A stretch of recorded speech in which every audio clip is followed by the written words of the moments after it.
So about 2 years ago, I was featured in a New York Times article called Adventures of a Teenage Polyglot, which featured my passion for learning foreign languages, this peculiar hobby that I had. And at first I thought it was great. I loved the fact that language learning was getting more attention. I loved the fact that what had always seemed like an isolating hobby was suddenly putting me into contact with people all around the world. Yet as I spent more time in the media spotlight, the focus of my story began to shift. So whereas I'd always been interested in talking about the why and the how, why I was learning foreign languages, how I did it, instead it turned into a bit of a circus in which media shows wanted to sensationalize my story. So it would go a little something like this. Hello, I'm here today with 17-year-old Timothy Donor, who is fluent in 20 languages. Oh, I'm sorry, he actually can insult you in 25 languages and is fluent in another 10. Tim, how about you tell our audience good morning and thank you for watching in Muslim?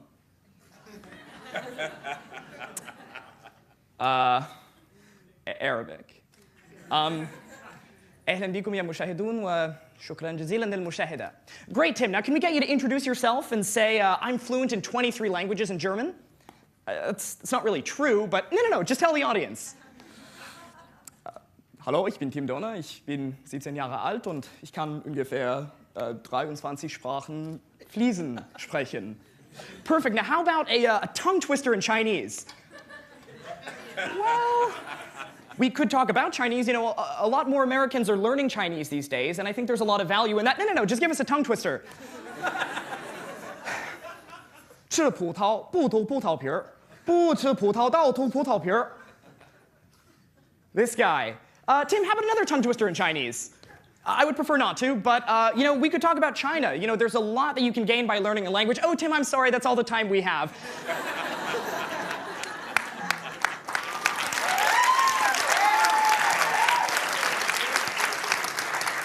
Now, why don't you tell our audience goodbye in Turkish, and we'll be over here. You know, we haven't talked about anything substantive, but Turkish, please. Haydi bakalım. Tamam. Güle güle ve çok teşekkür ederim. How about that kid, right? Wonder if he gets any girls. Now, stay with us, because up next, a skateboarding bulldog in a bathing suit.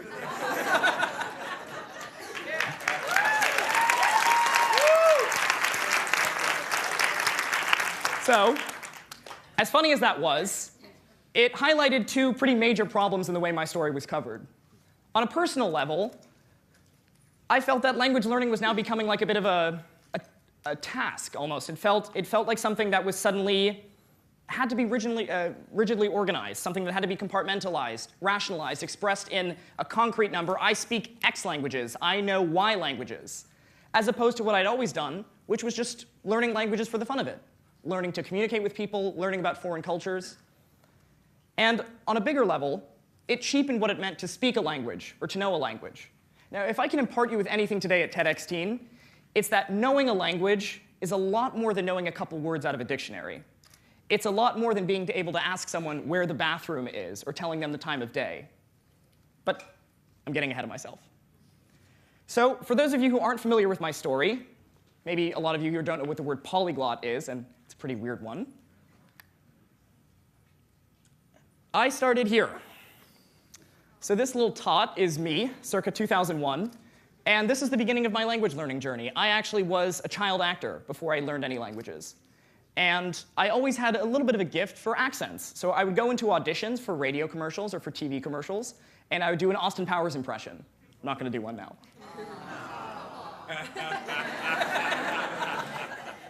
Or maybe I would do Apu from The Simpsons.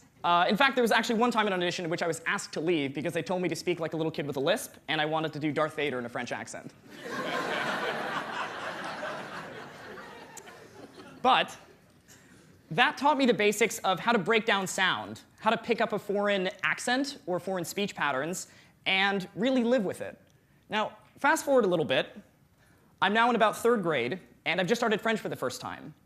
But 6 months into it, a year into it, even 2 years later, I can't converse with anybody. French is just another subject in school, and even though I can tell you words for elbow, knee bone, shoelace, I couldn't really have a fluent conversation with anybody. Fast forward a little bit more. In 7th grade, I started Latin. So Latin, of course, is a dead language. And in learning Latin, you really learn how to break down language, to see language as a system with rules and as a bit of a puzzle. So that was great, but I still didn't feel like language was for me. So forward a little bit more. I'm about 13, and out of an interest in learning more about the Israeli-Palestinian conflict, I started studying Hebrew. Now, I had no way of doing it. I had no idea what I was supposed to be doing. So I listened to a lot of rap music. I'd memorize lyrics, I'd spit them back out, and I would just try to chat with native speakers once a week, once a month. And I found that incrementally, I started to understand a lot more. Now, I didn't sound like a native speaker. I couldn't speak very articulately, and I certainly didn't know the grammar. But I had done what I had never managed to do in school, which was to pick up the basics of a language all on my own. Forward a little bit more. I started taking Arabic when I was 14 in a summer program going into 9th grade. This was summer of 2010. After a month, I found that I could read and write without a problem. I'd learned the basics of the formal language and one of its major dialects. And it turned me on to the fact that I really could pursue languages as a hobby. So it finally came to March 24th, 2011. So I have pretty vicious insomnia, and as I was studying more languages, using grammar books or watching TV shows in, let's say, Arabic or Hebrew became one way of focusing my time. So on that night, while I was awake till some ungodly hour, I recorded myself speaking Arabic into my computer screen, subtitled it, and I uploaded it to YouTube under the title, Tim Speaks Arabic. Tim يتكلم اللغة العربية. Next day, I did the same thing. Tim מדבר עברית. Tim speaks Hebrew. And the comments, when they trickled in, were fantastic. I got things like, wow, I've never seen an American speak Arabic before.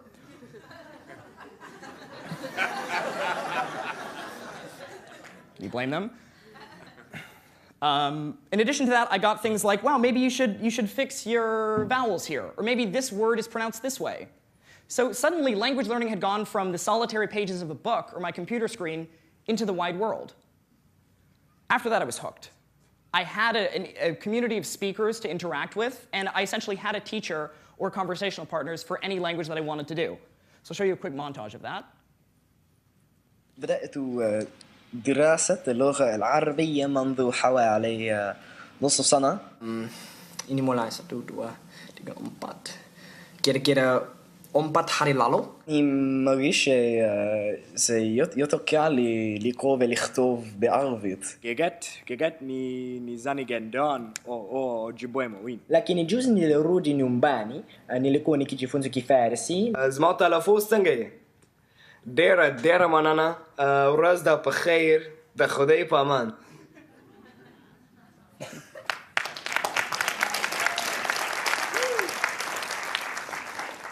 That became my way of reaching out to the world.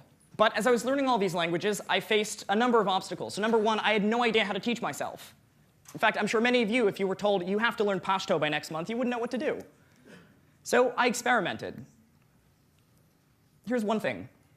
So in my Latin class, I read about something that Cicero described called method of loci, or technically locorum. But it's a technique in which you take mnemonics. So let's say you want to learn 10 vocab words on a list. You take each of those words, and instead of memorizing them in blocks, you integrate them into your spatial memory. So here's what I mean. This spot right here is Union Square. It's a place I go every day. If I close my eyes, I can imagine it very, very vividly. So I imagine myself walking down Union Square, and at each spot in my mind that has resonance, I associate it with a vocab word. I'll show you right now. I'm walking down Park Avenue, and in Japanese, to walk is iku. I go a little bit further, turn right, sit on the steps where I can suwaru. Directly north of there is a statue of George Washington, which I used to think was a fountain, so that's nomu, to drink. Right next to that is a tree that you can kiru, cut. If you want to go north to a Barnes & Noble, you can yomu, to read. Or if I'm hungry and I want to go to my favorite falafel place, I can go 1 block west of there, so I can taberu, to eat. Did I miss one? All right, so 8 out of 10. Not bad. So I found that most of the time, by experimenting with methods like these, it made language learning a much more interactive experience. It made it something that I could remember much better and I had a lot of fun with. Maybe that's not for you. Here's another one. So a lot of people often ask me, if you're studying so many languages at the same time, how do you not confuse them? Or how do you learn so many vocab words? In Spanish, I learn the word for table, and then the word for book goes out the other ear. What I do is embrace those. So for example, take these 3 words in Indonesian. These were actually among the first 50 words that I learned. Kepala, kabar, kantor. Lexically, they're unrelated to each other. Kepala is a head, Kabar is news, kantor is an office. But they all sound similar, K-A, right? So what I would do is I would memorize vocab in batches of sounds that were similar. So if I hear the word kepala in Indonesian, I automatically think of the words kabar and kantor. Same in Arabic, iqtisad, istiqlal, suqut. Those three words are unrelated. One is economy, one is independence, one is downfall. But if I hear one, it triggers it triggers the rest. Same thing in Hebrew, chozel, zochel, zolech, even though those are return, remember, and to shine. Or in Farsi, in which they are related. So for me, if I hear the word pedar, which means father, I automatically think of the words modar, barodar, dochtar, mother, brother, daughter. So again, this is one method. And I'm not saying this will make you fluent in a language, but it has been one of my ways of overcoming those obstacles. So you may be wondering, what's the point in doing this? Why learn Pashto or Ojibwe when you live in New York? And there's a point to that. In fact, I've lived in New York my entire life, and I'm always blown away by the number of languages you can hear on a given day. Walking down the street, I see billboards in Chinese or in Spanish. I see Russian bookstores, Indian restaurants, Turkish bathhouses. Yet for all that linguistic diversity, mainstream American culture remains decidedly monolingual. And if you don't think that's true, look at the reactions to Coca-Cola's Super Bowl video. So as I started to play around more with language learning, I found that I had my own community of learners here in New York. I would go out to outer boroughs and, for lack of a better word, embarrass myself. I try to talk to people all day, get their views on things, and use my newfound language skills. Как вас зовут? Натан. Натан. Добрый день. Это. Тебя как зовут? Привет. Я Тим. Тим. Тим. Очень приятно. Очень приятно. И откуда вы? अब अच्छा इस किताब के बारे में यहाँ पे लिखा है ये किताब कुदरतुल्लाह शाह की खुद नविश्त है एक और नविस क्या है? Right? Writer? खुद नविश्त Oh, was written. हाँ अपने about his own life. Oh, okay. Oh, खुद नविस. हाँ खुद नविश्त. खुद नविश्त. Yes. So maybe you have to use a lot of English. Maybe you're not really that articulate or interesting when you talk, but the point is you're getting out there and you're getting exposure. So I don't speak Urdu that well. It's a kind of awkward conversation. But just from that, I have learned a new word, khod newisht. I'm not going to forget it now. So moving on, you may wonder, again, what's the point of doing this?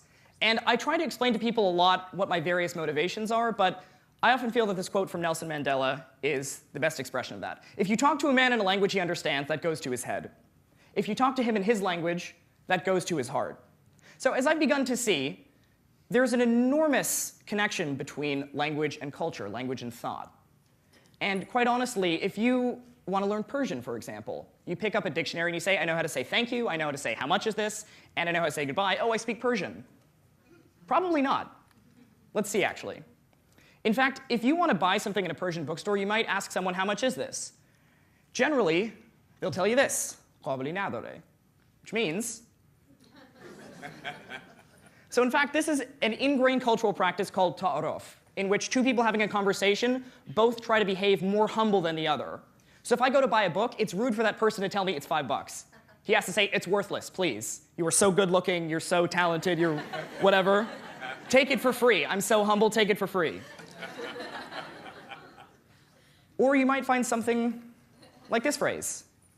If you want to thank somebody, if you want to show your gratitude towards them or say nice to meet you, I could say, well, I know how to say thank you in Farsi, I speak Farsi. Maybe not, though. In fact, I've often heard this phrase when I talk with Iranians, "Qurban beram," which literally means. So again, it's poetic, you might call it melodramatic, but this is something you really have to understand the culture to get. All right, and again, I don't want to exoticize this, because think about it, we have this in English all the time. If you ask somebody, how are you, what are you expecting to hear? I'm fine. If you tell me anything else, I'm not interested. But we do it anyway. We say bless you, even though that has no real religious connotation now when people sneeze, right? So, it's interesting if you think about the fact that most linguists believe language doesn't inherently affect the way you think, right? There's no language that'll make you a math genius. There's no language that'll make logic problems impossible to understand. But there's a real tie between language and culture. There's so much language can tell you about one culture's mindset. And in fact, on planet Earth, every 2 weeks, another language dies. No more people are speaking it. Because of war, because of famine, oftentimes just because of assimilation. Maybe it's easier for me not to speak my village language, but to speak Arabic, let's say. Or maybe I'm from a tribe in the Amazon, my habitat is cut down, and it just makes more sense for me to learn Portuguese and lose my culture. So think about that. 2 months from today is April 1st. For many of you, that date may be stressful because you have a paper due or the rent is due.